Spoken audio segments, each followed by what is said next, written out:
বিরামপুর সীমান্ত দিয়ে ৯ জনকে পুষিনের চেষ্টা প্রতিহত করেছে বিজিবি। এ বিষয়ে আরও জানাতে যুক্ত হচ্ছেন সোহেল রানা। রানা, সীমান্তে এখন কি পরিস্থিতি দেখছেন জানাবেন। 291 যে পিলারটি রয়েছে, পিলার থেকে 10 গজ ভারত অভ্যন্তরে 9 জন নারীকে পুষিনের জন্য যে বেসে এনেছিল ভোর রাতে, সেই নারীরা কিন্তু অপেক্ষা করছে বাংলাদেশে প্রবেশের জন্য। ঠিক এই খবর পাওয়ার পর বাংলাদেশের যে নাগরিক রয়েছেন, জয়পুরহাট 20 বিজিবি ব্যাটালিয়নের আওতায় যে ভাইগর ক্যাম্প রয়েছে, সেই ক্যাম্পের বিজিবি সদস্য, আনসার সদস্য থেকে শুরু করে আসলে সবাই মিলে কিন্তু সীমান্তে সৈন্যরা একটা অবস্থান করছেন, যাতে করে এই 9 জন নারী কোনোভাবে বাংলাদেশে প্রবেশ না করে সে প্রতিহত করতে কিন্তু তারা অবস্থান করছেন। এখন পর্যন্ত যেটি আমরা দেখছি যে সকাল থেকে থেমে থেমে বিজিবি এবং বিএসএফ এর যে মুখী অবস্থান এবং দুই দেশের নাগরিকের যে অবস্থান, সেটি আমরা লক্ষ্য করছি এবং উত্তেজনা মূলক একটি পরিবেশ কিন্তু এখানে বিরাজ করছে।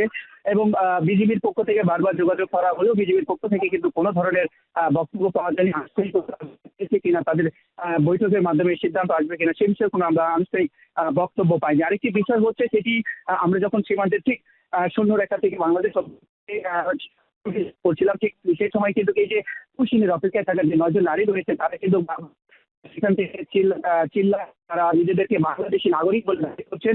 তারা বলছেন তারা পেটের দায়ে কিন্তু পেশাদারিত্বের জন্য কিন্তু তারা বিভিন্ন সীমান্তে দিয়ে ভারতে প্রবেশ করে। তারপর তারা ভারতের রাজস্থান নামে একটি এলাকাতে তারা কিন্তু কাজ করছেন এবং সেখানে তারা সেখানকার যে প্রশাসন রয়েছে, প্রশাসনের হাতে আটক হবার পর তাদেরকে কিন্তু পুষিনের জন্য এই সীমান্ত দিয়ে আনা হয় এবং তাদেরকে ভোর রাত 3টা থেকে এই সীমান্তের অবস্থান করানো হচ্ছে, যাতে তাদেরকে বাংলাদেশে প্রবেশ করানো হয়।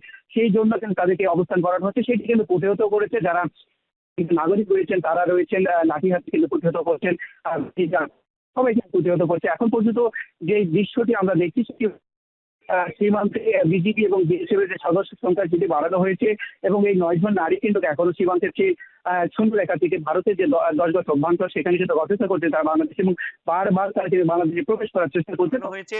এবং এই 9 জন নারী কিন্তু এখনো সীমান্তের সেই শূন্যরেখা থেকে ভারতের যে 10 গজ অভ্যন্তর, সেখানে কিন্তু অপেক্ষা করছে তারা বাংলাদেশে এবং বারবার তারা কিন্তু বাংলাদেশে প্রবেশ করার চেষ্টা করছে। তখনই কিন্তু বিজিবির পক্ষ থেকে বাধা প্রদান করা হচ্ছে। এখন পর্যন্ত সীমান্তে যে বেশ উত্তেজনা পরিবেশ বিরাজ করছে।